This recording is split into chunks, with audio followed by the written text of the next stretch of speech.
You know, we're talking about the Edmund Fitzgerald, the loss of that ship, and the way you helped break the news to the Northland that had happened. So to sort of set the scene, can you just sort of explain for people who might not be aware, what was your job in November 1975, and what were your typical responsibilities? I was at the television station, of course, preparing the 10 o'clock news, which was going to go on the air late that night because of Monday Night Football. Monday Night Football became a very popular program, so I knew we had a huge audience. I got a phone call from a woman in Superior who asked if I knew anything about a ship sinking in Lake Superior. I asked her when, and she said, "I think it's tonight." "No, but I'll check it out." I no sooner hung up the phone, I got another phone call from another lady, this one in West Duluth, basically asking the same thing. She had heard on shortwave radio that a ship had gone down in Lake Superior, didn't know what kind or the name of the ship. I put a call into the Coast Guard here in Duluth, and they confirmed a ship is indeed down. It's an ore carrier. I don't have any more information than that. Let me give you the phone number to Sault Ste. Marie, the Coast Guard there. So I called the Sioux, and they gave me all the information I needed. The name of the ship, they didn't know exactly how many people were on board, but they did tell me that the ore carrier Arthur M. Anderson had been following the Edmund Fitzgerald, and they could see the lights of it, and all of a sudden the Fitzgerald disappeared. So I went on the air with a broadcast that the Fitzgerald is down in Whitefish Bay on the far end of Lake Superior. As you might imagine, I got phone calls by the dozens right after that broadcast, and so we stayed on the air even past the regular newscast time to continue to follow the story. We called in extra help, and we worked the broadcast well into the early morning hours on the story of the Fitzgerald. We didn't know the name of the ore carrier until the next day, and we didn't know how many people were on the boat until the very next day. Turned out to be 29 people who lost their lives in that tragedy. Was it unusual to stay up late like that? Had you done it for anything else? Stayed on air late like that? Well, we were on the air late, very late that night because of the football game. Right. Normally we go on the air, or television newscasts go on the air at 10 o'clock, but this one was going to go on the air much later. And because it was Monday Night Football, and because of all of the bulletins I kept putting in there, I knew we had a large audience. I better get it right. And we never got one complaint for what we had done. How quickly did you have to turn around all the information that you were getting? The next day? Well, no, that night you were getting a lot of information. Were you able to, did you have to keep updating? Well, we were able to gather more information about the Fitzgerald. We had some files on most of the ships in town. I have a beautiful 8x10 picture, in fact, of some of the ships. But the Fitzgerald was one that had come into the Twin Ports frequently. It had left the city of Superior the day before. And so we had all the information we could continue to glean about the boat, its manufacturer, how old it was, the history of the ship, all that kind of information. And we talked about that throughout the evening. Did you know anyone who was on the Fitzgerald? I did not know anybody on the ship at all. There were some people from the Twin Ports, and there were also sailors on the ship from other communities, and I knew none of them. Did you feel a lot of pressure doing the newscast? We have to be sure we are right. And I checked with 3 different sources on information I needed before I went on the air with the name of the boat. And so I knew I had enough information. This was a huge story, and that compelled me to put it on the air. I couldn't wait until the next day. So we, like I say, we never got one complaint about what we had done. We had relatives of the people who died call us.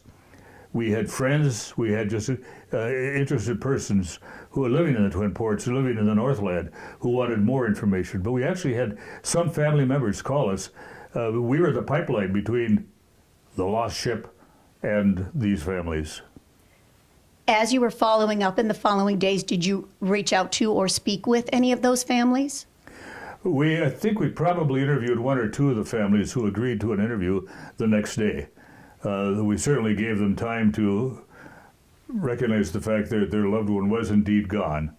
And the Coast Guard also informed us that of all the people on board, there are no survivors. We learned the next day there were 29 on the ship.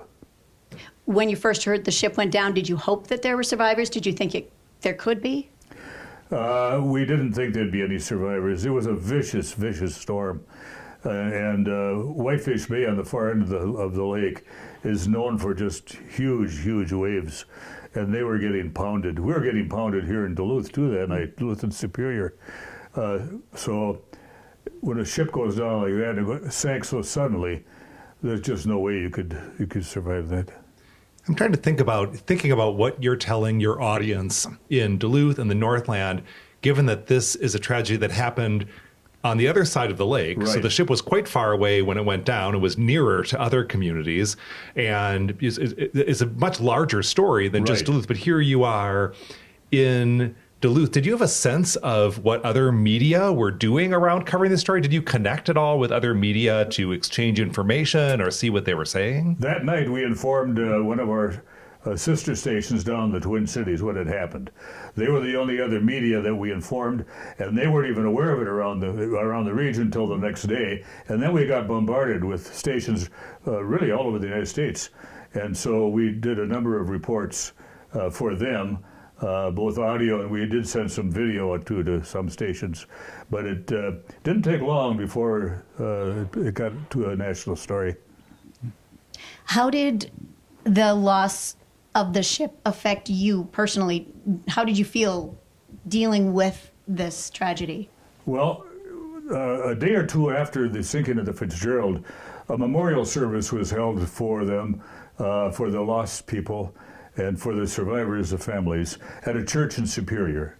And I attended that service. It was a very moving service. It was like a funeral. No bodies were recovered. Sometime later, I think it may have been a few years later, divers went down and they did discover one body. All 29 are still down there. They never did recover the bodies.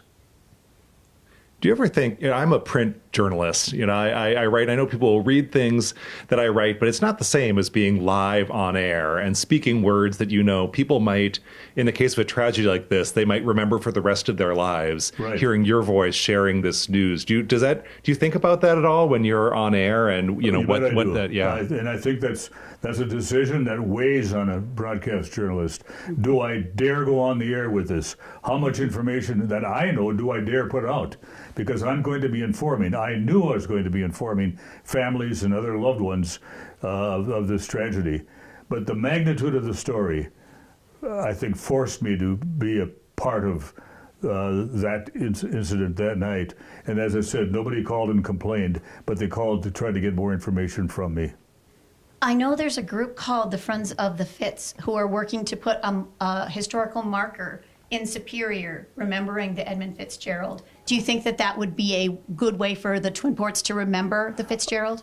I think any memorial that's put up, if it's done in good taste, is good. It honors the people on the Fitzgerald, and if it does them honor, I think it's good for the city of Superior. It's good for the Twin Ports to have that monument. A monument like that causes people to stop and think and to discuss, what was that ship? When did that happen? Well, look here. And those monuments, I think, help the general public who decades and decades, 50 years ago coming up now, it helps us remember. We can't forget what happened. You say that you knew in the moment this was a huge story, very consequential, lives were lost. Could you have imagined that still 50 years later, this might be would be remembered as what might be at this point the most famous shipwreck in the history of Great Lakes shipping? Yeah, it's when I look back and think that 50 years have gone by and we're still talking about it. There's no one in the world when the phone rang that night giving me a tip on a Fitzgerald of this terrible shipwreck that we'd still be talking about it 5 decades down the road. 50 years later, that story is still here. There's no way back then I could have ever imagined that we'd still be talking about it 50 years. Do you remember the first time you heard Gordon Lightfoot's song about the wreck? I remember when I first heard it and I thought, wow, that's really something. I called it a haunting sound. He just gave it this haunting sound of the loss of the Fitzgerald and all these men that were on there. I think it's a beautiful ballad. I think it's well sung. The tone of the ballad is haunting, but it also causes us to remember, to not forget. Yeah. Have you ever met Gordon Lightfoot? You know, I want to say I have, but I couldn't say that positively. I think I did, but I'm not. Over the years, you get to meet so many people that I don't want to say yes for sure. But would you say that that song had a lot to do with keeping that memory alive, keeping that popular in people's minds? I think the Gordon Lightfoot song has kept the memory of the Fitzgerald alive. That tune is played on radio stations all over the place on 10 November, and I'm sure that it'll be played again here in northern Minnesota and northern Wisconsin on 10 November. But that's just part of what has happened here. Gordon Lightfoot has really helped keep that story of the Fitz alive. People are still talking about it. Not just us, but the citizens of the Twin Ports. Do you think another reason that it resonates still here is because Duluth and Superior are so intricately tied with shipping? Shipping is so important here? Yeah, I think people maybe in some other city around the Northland may not feel the same connection to that. But again, it didn't happen there. It happened, the Fitzgerald left here. This is where its last journey started. And it ended up, like I say, on the far end of the lake. But all of that began, the final voyage, the preparation for that final voyage, the men going to work on the ship that day, the loading of the ore carrier. All of that happened here in the Twin Ports. And I think that we're always going to look back at what had happened that day. And Gordon Lightfoot's song absolutely keeps that alive. How often over the years have you been asked to think back on that day and talk about your memories? I've been asked every year about this time to do a little report on a radio station here or one here. I've been asked to give talks all over the Northland. I think I've been in every county in our broadcast area more than once giving a speech. And questions and answers after always lead up to the singing of the Edmund Fitzgerald. So it's not only here in Duluth and Superior, it's remembered. People all over the region know that that was something very big back then. So you'd go to talk about something else and they'd eventually spin it back to the Fitzgerald. It swings back to the Fitzgerald. I might be talking about new refrigerators made in West Duluth, but it swings back to the Fitzgerald. I know when I talk to people, they remember you vividly that night. They remember that you were their lifeline. Yeah, I've had many, many people in the Northland tell me that they were watching the broadcast that night, and they remember me interrupting the football game for the broadcast, and then later for the 10 o'clock or later news that night. And they well remember that, and they said that we'll never forget how you told the story. And that just, again, proof to me that people all over this region still have the memories of that in their mind. Who was playing in the football game? I have no idea. Monday Night Football was fairly new. Mm-hmm. So I knew we would have a huge audience. I mean, the ratings on Monday Night Football were astonishing. And so I knew we were going to have to get this right. And we did. I'm just thinking, sort of to help contextualize this, we think nationally of what was happening in the mid-'70s with being post-Watergate and leading up to Carter. What were some of the other big stories that would have been on the minds of people here in Duluth in 1975? Well, I just don't know. I've never thought about it. Yeah. Yeah. I wish I could say this, and this, but I don't know. Yeah. Yeah. I think about, shipping, and we know the ships come and go. We see them come and go, but I just, from my perspective today, don't necessarily think much about the crews or where they're going or what they're doing. But when news like this breaks, obviously a lot of people knew the sailors, knew the people involved, but even people who didn't, maybe it caused them to think in a new way about what's happening every day and the way people are putting their lives at risk to help move material from one place to another. Yeah, I think people who live here in the Twin Ports are certainly very connected in some way to the shipping industry. They might have family or themselves even who work in some fashion in shipping. And it employs a lot of people, the shipping industry here in Duluth and Superior. And so there are a lot of folks who keep an eye on what's going on at the big lake every time a ship goes out. And even people who've lived here for decades love to stand there and watch a ship come into the harbor or a ship leave. It's just a fascinating way of life here, the Twin Ports. Shipping is part of our lifestyle. And I don't know if you, as a news person, rate, like, what are the top big stories that you've ever reported on? Like, where does the Edmund Fitzgerald fall in that? Well, the Edmund Fitzgerald was certainly a big one. The benzene spill, I don't know if you remember that one, the benzene spill in Superior. Toxic Tuesday? That was huge. A passenger plane crashed in Hibbing, killing all people on board. I don't remember how many there were now, but killed everybody on board that night. That was a huge story. I can't rattle off all of them, but there were many that still ring a bell with me. And I could think back and still remember some of the things I may have said on the air that night about those particular news stories. But there have been many of them over the years. The benzene spill was particularly huge. Like 50,000 people fled town to get out of the benzene cloud caused by an overturned train in Superior. Mm-hmm. One of the details I remember from your account in Lake Superior magazine of the night the Fitz sank was the fact that when you first had to break into Monday Night Football, you didn't even have time to warm the cameras up. Right. It was voice only. That's why we had to do an audio piece. We didn't have time to warm up the cameras, otherwise I'd have gone on a camera. But it takes minutes, 10, 15 minutes to warm up the camera, so I had to do it live on audio. So I went into the audio booth, they put a bulletin slide on the air, and I went on the air and said something like, we interrupt this program for a special news bulletin from the Channel 10 newsroom. We have just learned that, in those days we called it Action News, not Eyewitness News. Action News has just learned that. Then I got into the fact that the ship has gone down, believed missing, and everybody is dead. So. But you had plenty of practice with radio. Lots of practice.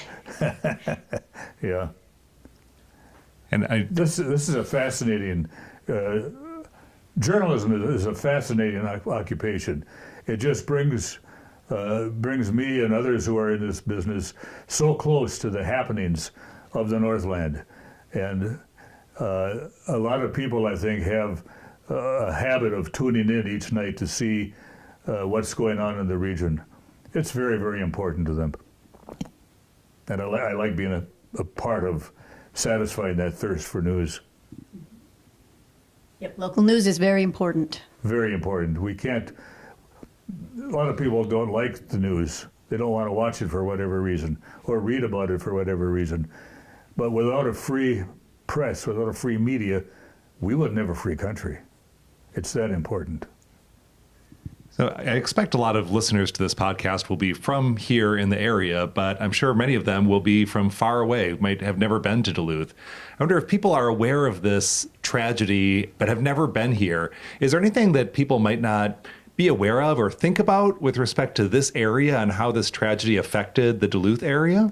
Well, if you've never been to Duluth, you really don't have an idea of how big and important shipping is to this region.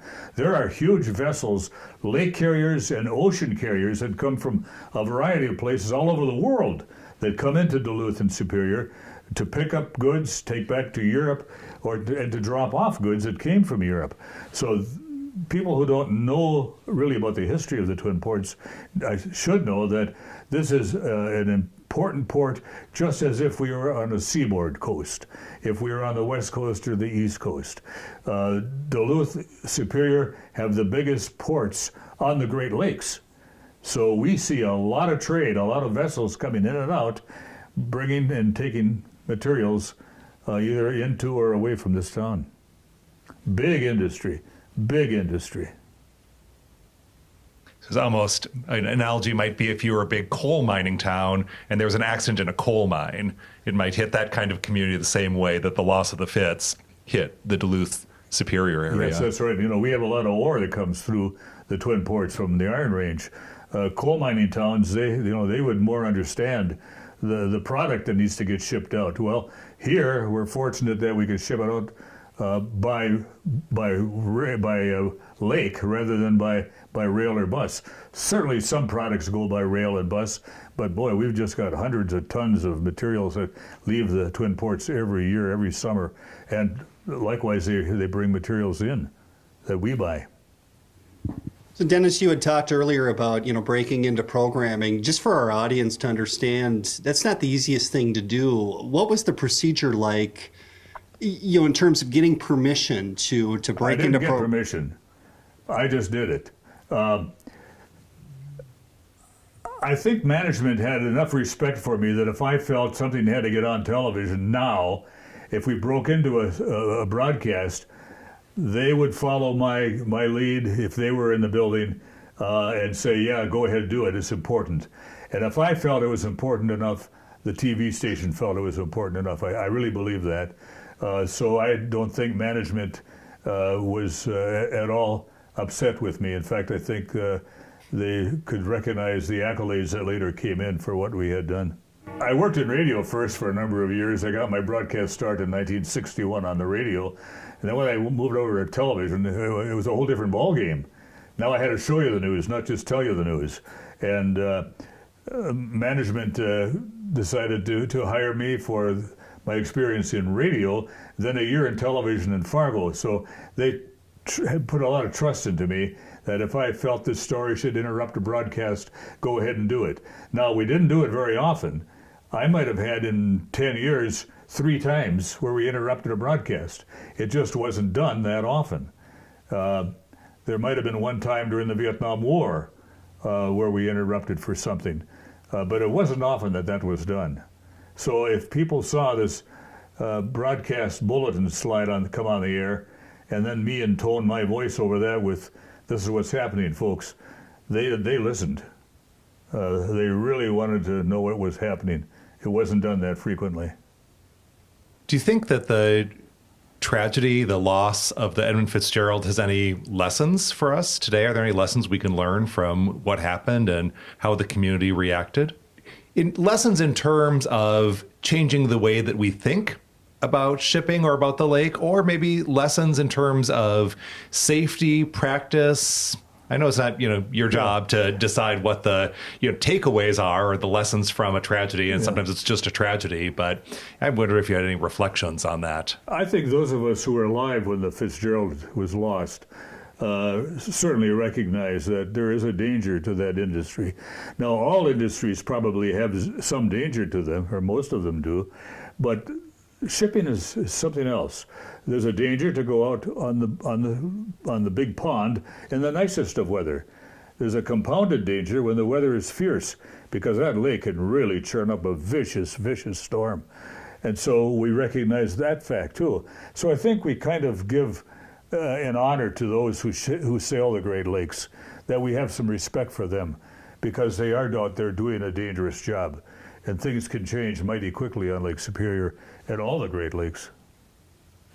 I think just because we have you mic'd up here, you told us off camera beforehand just a fun story about how you and your wife, who are now 58 years into marriage, met. Could you relay that story and repeat that? Well, many years ago, when I was working a radio show at night, my wife called for a radio request. I played the request. Next night she called again. Third night again, then again and again. She'll deny all that. But then I happened to have a friend who was dating my future wife's next door neighbor. So the next night I went over with my buddy to see his lady friend, and I met Judy, my wife, and the rest is history. We fell in love. She says, not right away, believe me. But we fell in love eventually, and we got married in 1966. Since then, how many kids, how many grandkids? We have 4 children, 3 girls and a boy, 14 grandchildren, and 16 great-grandchildren, all but one of whom live in the Northland here. So we have one who lives in Connecticut, and she just went home last Saturday back to Connecticut after spending a couple of weeks here. So we see our family a lot. And they can still see you on TV. And they still watch. But you know, to my family, that was no big deal. We'd go to the mall, for example, with my kids. We'd bump into people right away, say, Dennis Anderson, we watch you every night. And our kids would say, Mom, Dad, meet us at the fountain later. They wanted no part of that. So it was kind of fun that they just looked at me as Dad, Grandpa, Uncle, whatever. That is just another guy going to work. So that was really no big deal. Just wondered if you would give us your tagline. My what? Your tagline. Can you give us your yeah. tagline? Yeah. And let me think about it here now for just a second. And that's the news. Thanks for watching. Good night, everybody, and be kind.